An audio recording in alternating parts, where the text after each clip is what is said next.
Hello everyone, welcome to WelcomeTech channel. My name is Elizaveta, and today we will be talking about our another successful case on arts and culture uh, type of the global talent visa.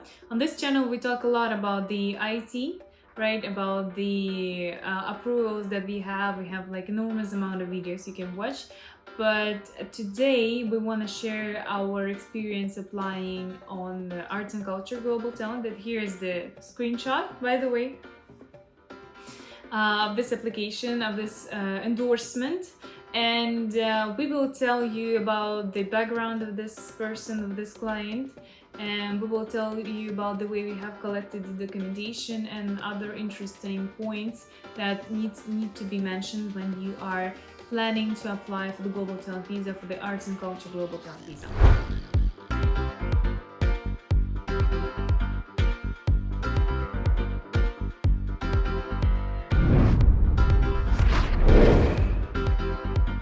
So here Timur is with me. Hello. Hi, Lisa. Hello, everybody. Good to be here. Great. So can you please share a little bit of experience of yours? Let's share a little bit of a background of our client, of this person. As far as I know, what's interesting about him is that he had been rejected the global talent visa before, and he was working with us, and it was his second try, right, second application, and it was successful. So tell me a little bit about that and about his background and the way we build this case in general, right? Yeah, it is actually true. The first time he applied for a visa, for a global talent visa in arts and culture, he was rejected. He was working with a different company, and the first thing that they did, they forwarded the application to the wrong endorsing body. They didn't forward it to the Art Council, which is the primary organization for you to be endorsed under Global Talent Visa for Arts and Culture. And they rejected his application for the reason that they had the wrong contact endorsing body. And they didn't review the application at all because that's not in their qualification, not in their correspondence. And he came to us after this refusal. We had the access to previous materials of this application, and he is very eligible. He is the person of great achievements. He works as of now. He works with the renowned brands like Apple, Microsoft.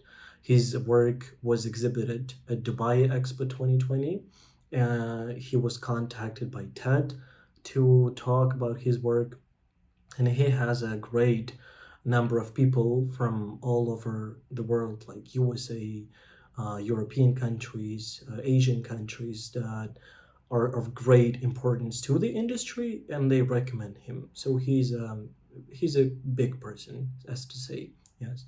And as we collected materials for his application, we found ourselves in a very challenging situation because, as one of the requirements, you have to provide a recommendation letter from a person or a legal body from the UK. It's like one of the requirements that is mostly omitted. And we had no such person. We had no organization. So we decided to go around this requirement and just provide one more recommendation letter from a person from the USA. And it was successful. Like, as we did many times, we basically omitted the letter from the UK in like body or a person, and still our application was a success. As for evidence, Council and PACT, they provide you with a list of requirements from which you can choose the ones, the criteria that suit you and that you can meet.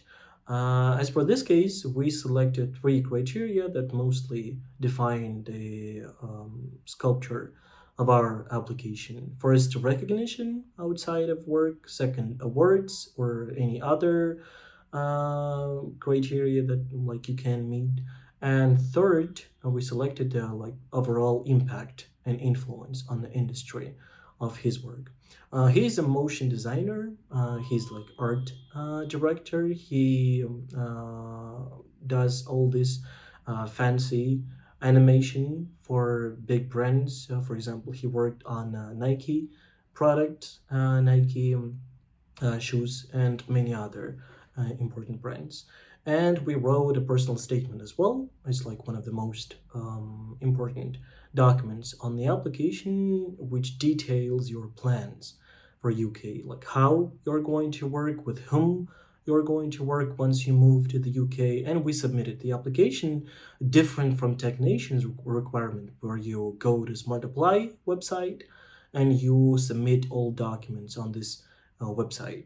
In Arts Council's requirements, you just have an email and you send all the materials, personal statement, evidence, and recommendation letters to this email. And there is a specific requirement for you to do so.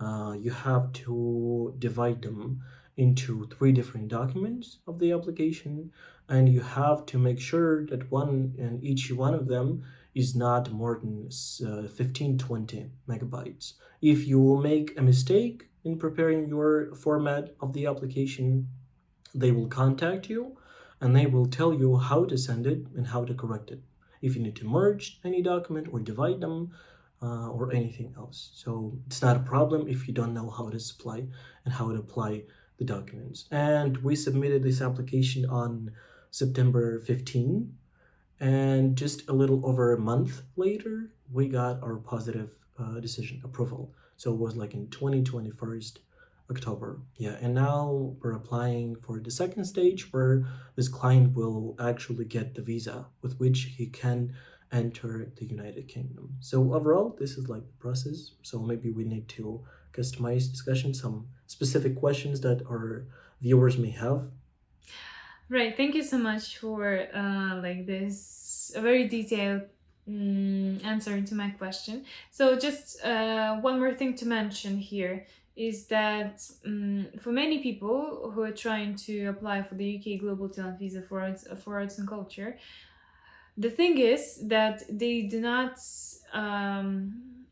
like they have a requirement of providing a letter from the UK body or individual on arts, like the same approximate activity that they do the same thing. So if it's like motion design, so this should be motion design body or individual, which is usually like people struggle doing that. It's a hard thing to provide, and this is why people stop even thinking about this visa, so start thinking to apply to this for this visa because of that. So here in this case, we have actually solved this problem. We haven't applied any right? We haven't applied any letter or something, but still got our endorsement. So of course it's important to have. It's good if you have it. It makes it stronger. But if you do not have it, it's not the end of the world. You still can get your endorsement, as we see from this case. So yeah, thank you so much for watching. If you are interested in your Global Talent Visa application as an arts and culture person, if you want to understand whether you're eligible for this visa or not, please sign up for a free consultation with one of our experts. We will help you understand and get to this visa process, so it's a little easier for you to understand whether you can apply or cannot and what are your chances. So thank you so much and have a great day. Timur, thank you. Thank you.